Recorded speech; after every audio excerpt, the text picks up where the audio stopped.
sudah buka misalnya, kalau sudah di prepare isi obat, berarti baru masukkan ke sini. Seperti biasa, cuci tangan dulu setelah kita cek semua peralatannya. Selain itu peralatan yang lain, yang diperlukan adalah patella, kemudian tensimeter, stetoskop. Itu yang akan kita pakai untuk melihat kondisi pasien dan pemantauan selanjutnya. Jadi ini kita ikuti prosedur untuk mempersiapkan peralatan atau bahan obat yang high alert, ya. Misalnya harus diamprah dulu atau diambil dari ruang penyimpanan, itu ada SOP-nya biasanya. Tidak sembarang orang bisa mengakses karena obat-obat berbahaya. Sehingga kita ikuti protokol yang ada, kemudian kita baca. Sekarang kita siapkan dulu obat-obat yang mau kita pergunakan. Ada yang kebuka ya? Terus kebuka.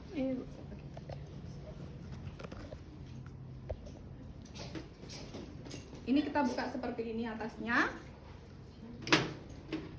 Ini juga sama.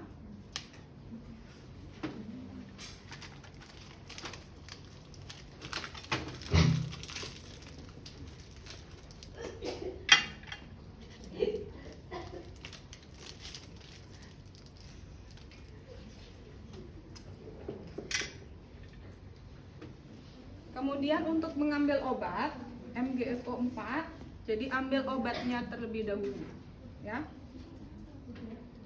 Sebanyak berapa cc? 10. Obatnya agak keras, nariknya agak harus kencang ya, karena suspensinya kental nih.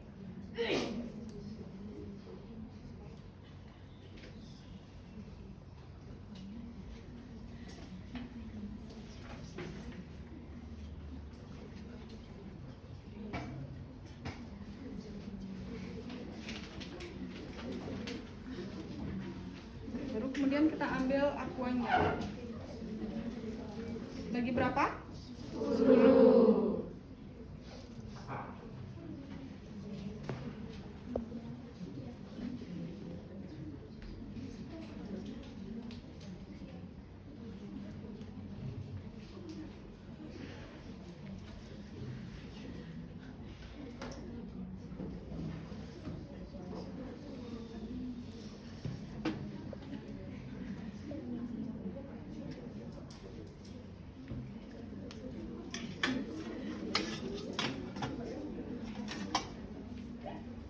Kemudian setelah kita siapkan obatnya, kita dekatkan ke pasien.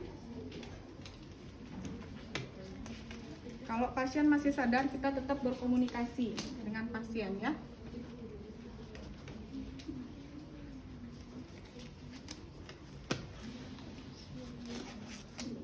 Pagi Ibu, saya bidan Dwi hari ini karena Ibu mengalami tekanan darah yang sangat tinggi. Kita kasih obat pencegah kejang ya Ibu ya, namanya MGSO 4. Itu bisa mencegah Ibu nanti supaya tidak terjadi kejang.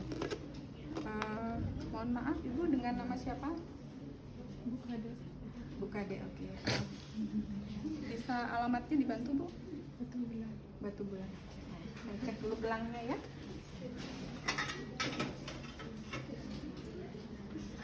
Nah setelah itu, setelah identifikasi pasien, kita infokan seperti yang saya katakan tadi Ibu, ini obatnya untuk mencegah kejang namanya MGSO 4.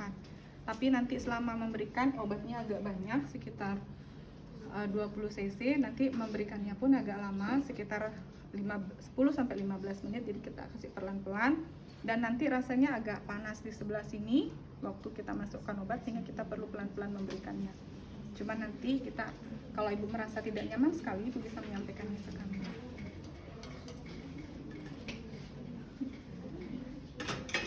Kemudian ambil taruh di infus. Enggak, ini yang pertama. Terus yang kedua baru ditaruh infus.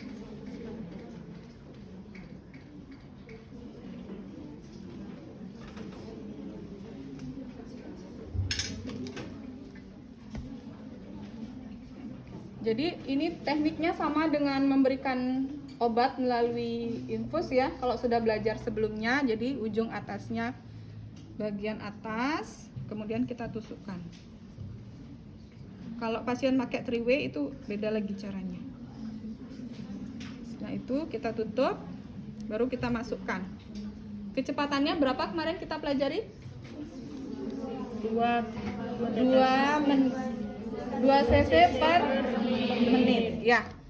Ini saya tidak masukkan ke situ karena pantumnya tidak mengakomodir. Saya pakai di sini. Contoh ya. Nih. Di sini berarti kita perlu jam.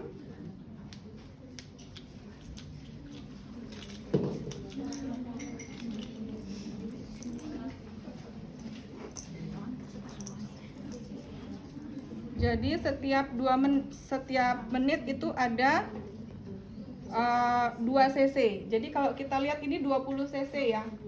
10 cc. Satu stripnya berarti ini 1 cc. Ya. Satu stripnya berarti 1 cc. Berarti kalau kita mau 2 cc berarti sekitar 2 strip akan habis dalam 1 menit. Kita tes ya seperti apa.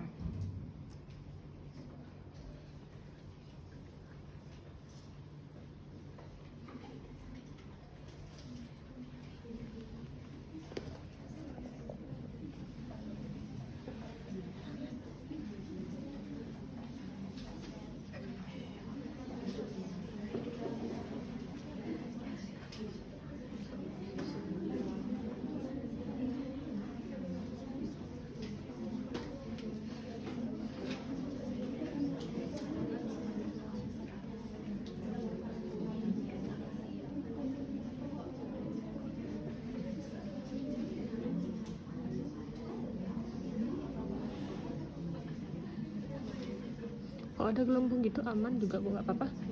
Atau dihilangin gelembungnya? Dihilangin, tadi kan sudah. Tinggal dikit-dikit nggak apa-apa. Lihat reaksi pasien selama kita memasukkan. Kadang-kadang dia akan terasa panas di pembuluh darah sekitarnya. Kalau ibu merasa tidak nyaman sekali, hentikan dulu. Buka aliran infusnya sehingga cairannya membilas pembuluh darah, tidak terlalu nyeri. Jadi kan ada jeda ya, ada range antara 10 sampai 15. Ini dibuka. Bukan. Ini kan tadi kita tekuk ya. Oh, Waktu kita masukkan obat, kita dorong, ini harus ditekuk. Supaya tidak terbalik dia. Kalau enggak ditekuk, ini nggak mau masuk ke vena, tapi masuknya kembali ke infus ke atas, ya. Nah, ini sudah lebih malah tadi saya ngobrol. Ini dipegang. Ditekuk gini Mbak ya? Ya, ini ditekuk. Infusnya ditekuk. Biar nggak jalan. Ya. Ini agak susah nih. Kalau di sini kan nanti kita akan ngatur lagi 28 tetes per menit ya. Kalau tadinya sudah dihitung, ini aja ditekuk. Begitu kita buka, dia biasanya kembali ke tetesan awal.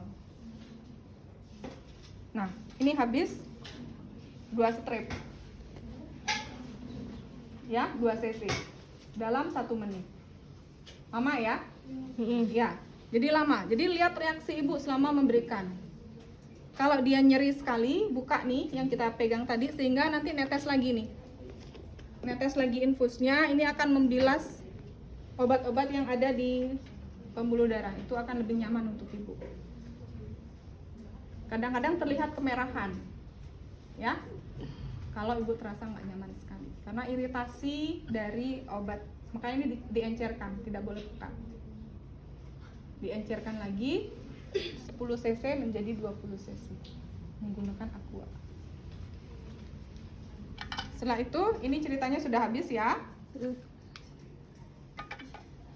Setelah ini seperti ini lagi. Setelah ini habis obatnya, kita bisa buka yang kita tadi tekuk, kemudian ini ditarik aja. Nggak bocor dia Bu? Nggak bocor. Setelah itu kita rapikan peralatannya. Saya buang aja ya.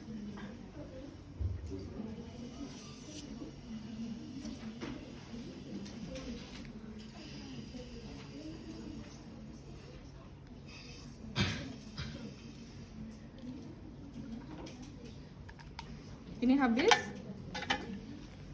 Kita akan mempersiapkan dosis selanjutnya. Dosis selanjutnya adalah yang maintenance dose. Maintenance. Maintenance dose kita berikan berapa? 6 gram atau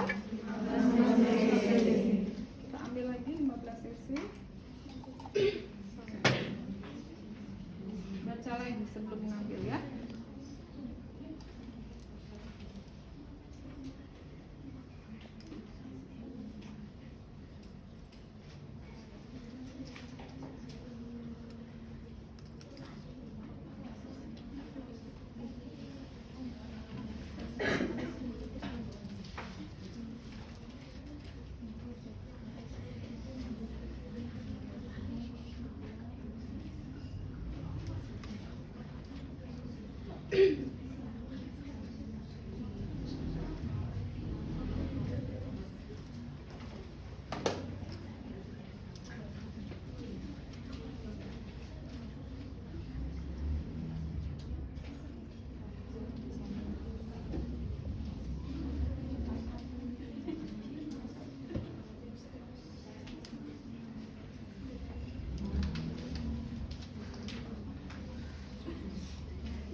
cc.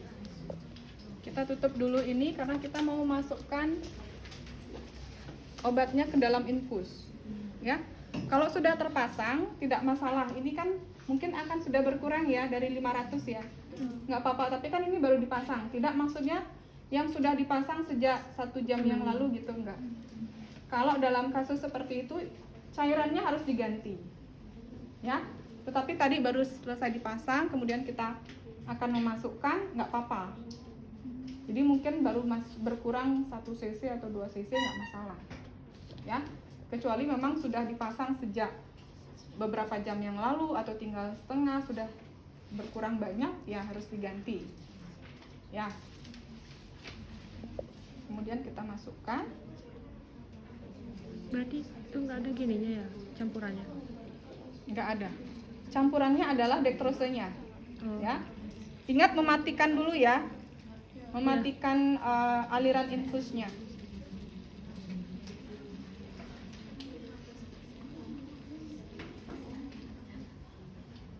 Bu, kalau misalkan dari sini aja pasangnya bisa nggak? Dari mana? Kan ini digantung dari atas. Kalau dari atas ini bocor ya, nanti akan bocor ya. Ada beberapa yang masang dari atas, tapi saya tidak suka memasang dari atas karena nanti begitu ini akan bocor dia ya. Nih kalau gini kan nggak bocor ya.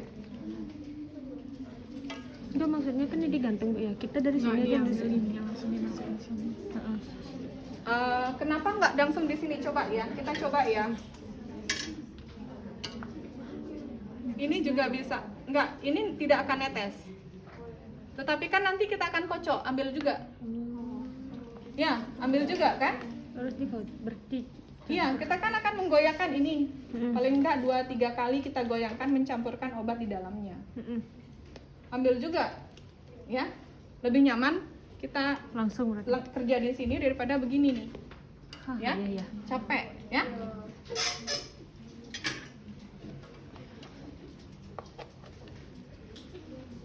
Setelah itu kita atur tetesan infusnya.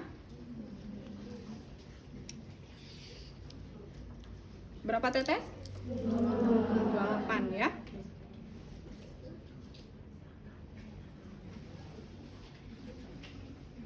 Berarti kalau 28 tetes per menit, satu tetesnya kira-kira dalam berapa detik? 2 ya? Ya, 2 ya. 2 apa 3? 3. 28. Oh enggak, 2 ya. Jadi kita hitung dulu.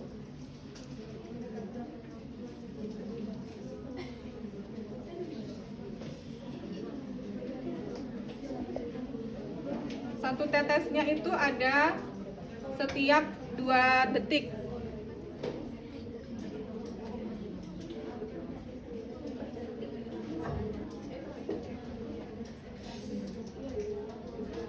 Nah, sesudah perkiraan kita begitu ya, Ini kan masih hitungan kasar, jadi setiap satu tetesnya setiap 2 detik. Setelah itu baru kita hitung secara 1 menit full, memastikan dia dalam 1 menit itu ada 28 tetes. Ya, sekarang hitung 1 menit full, sudah belum?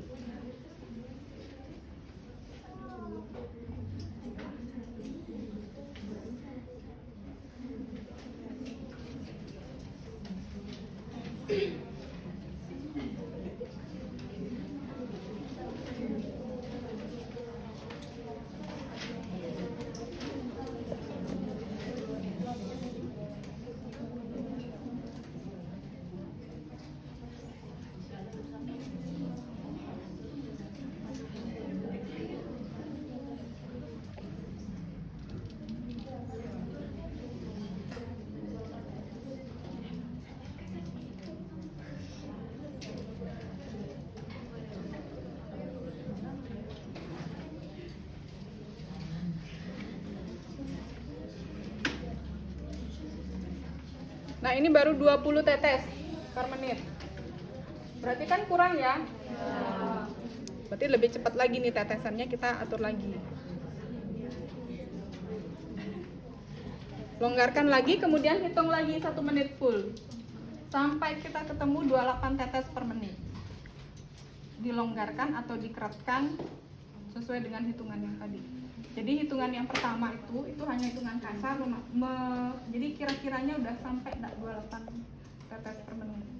Ya, untuk memastikan harus dihitung 1 menit full. Kalau kelebihan atau kekurangan disesuaikan. Gitu. Jadi karena ini harus habis dalam 6 jam. Cairannya akan habis dalam 6 jam. Sesudah itu kita bereskan peralatannya. Ibu, ini kita sudah selesai memasukkan ya. Tadi sudah di tangan sudah, kemudian ini kita akan habiskan dalam 6 jam.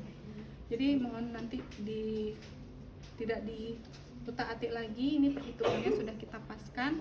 Jadi memastikan nanti obatnya sudah masuk sesuai dengan dosis. Kita tunggu, lihat dulu respon pasien, jangan langsung ditinggal setelah itu. Ya.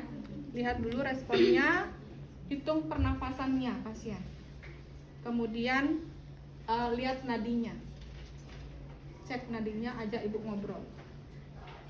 Dengan mengajak ngobrol berarti kita tahu kesadaran ya, bukan hanya sekedar ngobrol, nggak ngobrol atau nanya sesuatu, nggak. Kita sekaligus melihat responnya, kesadarannya seperti apa, ibunya oriented nggak, dia tahu nggak lingkungannya.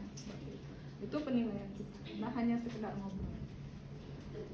Setelah itu, kalau memang ibu sudah baik, tapi pada pasien-pasien ini tidak ditinggal kemana-mana begitu ya, tapi ini masih bisa ditinggal sebentar untuk membereskan alat, masih bisa. Karena pada ibu-ibu yang PEB atau eklamsi ini pemantauan ketat. Jadi nanti setiap 15 atau 30 menit itu harus dihitung lagi. 30 menit sekali itu nadi diperiksa lagi, tekanan darah diperiksa, kemudian pernafasan diperiksa. Gitu, sehingga tidak lama-lama juga ditinggalkan. Ya. Oke, ini sudah selesai. Kita tinggal bereskan alat. Bu. Tahan lagi. Bu, berarti setiap 30 menit diperiksa ya? Iya. Terus kalau misalkan kita kayak sakit perut, boleh nggak diperiksa sama yang lain? Ya, pertanyaan bagus. Boleh nggak digantikan oleh orang lain? Boleh, kan kita kerja sama tim ya. Yang satu sedang mengerjakan apa, tapi ingat operannya ya, karena kalau misalnya kita bertanggung jawab untuk pasien ini, berarti harusnya kita yang mengerjakan nih pemantauan setiap berkala, ya kita yang punya tanggung jawab. Teman mungkin punya tanggung jawab yang lain. Kalau mau digantikan, tolong nanti dioperkan ke teman saya, ada begini-begini, tolong nanti lanjutkan. Pastikan dia memang tahu tugas apa dan bagaimana nih kondisi pasiennya. Ya, gitu. Boleh digantikan oleh, tetapi ya peran itu, karena kan satu pasien biasanya tanggung jawab satu orang, walaupun kita kerja sama tim, mungkin dia punya tanggung jawab yang lain. Ya, ada pertanyaan di situ? Ya, Ibu, apakah boleh MgSO4 itu diberikan di tangan selain Ya, pertanyaan bagus. Boleh nggak diberikan di tangan yang lain selain yang diinfus? Kira-kira boleh nggak? Enggak. Nggak boleh. Kenapa? Boleh nggak? Enggak sih. Nggak apa-apa. Enggak. Nggak boleh. Kenapa? Ada alasan? Karena di sini dia saluran infus. Kalau misalkan kita di tangan yang lain kan, kalau misalkan ibunya kebas tuh nggak ada saluran dari infusnya gitu. Itu sih Bu. Ya, oke. Ya. Jadi sebenarnya pemberian MGSO4 cara yang pertama itu adalah melalui intravena. Boleh nggak diberikan di tangan yang lain yang tidak diinfus? Boleh aja. Tetapi kan kesulitannya satu, kita cari vena lagi. Itu kesulitan satu. Kedua, kita menyakiti pasien lagi. Ya, dia sudah dipasang infus, kenapa nggak diinfus saja?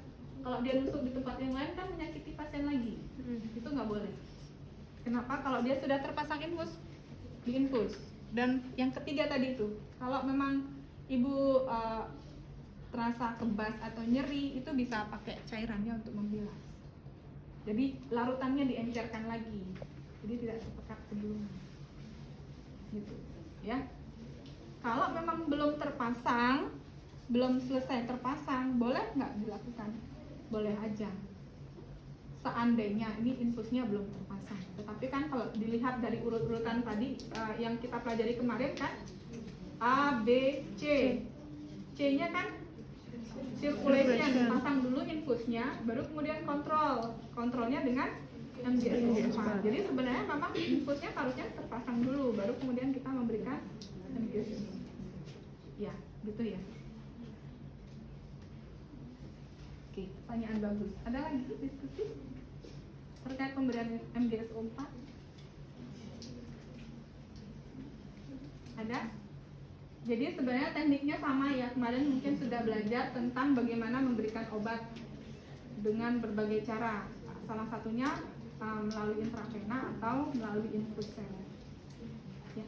Ibu menanya, bagaimana sama pasien yang mengalami kejang? Ibu apa yang pertama kita lakukan itu MGSO4 dulu dimatiin, maksudnya infus habis itu melalui MGSO4 atau kita lakukan DTP dulu? Karena kan syarat untuk melakukan MGSO4 itu harus refleks patel dulu, habis itu respirasi dulu gitu. Ya. Jadi syarat pemberian MGSO4 harus terpenuhi terlebih dahulu. Tidak boleh kemudian karena kita panik langsung berikan MGSO4 tanpa melakukan evaluasi terhadap syarat yang harus dipenuhi, ya. Nggak boleh. Jadi harus memastikan bahwa pernafasannya sudah lebih dari 16 kali per menit. Kemudian refleks patelannya, ya. Kemudian apa lagi? Tersedia antidotum. Kita punya nih kalsium glukonat. Kemudian produksi urinnya lebih dari 100 dalam 4 jam. Jadi pastikan ibu kencing setidaknya 4 jam terakhir dia udah kencing. Berarti untuk mencari refleks patelan bisa berarti dalam kondisi kejang. Harus dicek caranya. Saya kejang Bu. Ya, sini tidur. Benar tidur sini.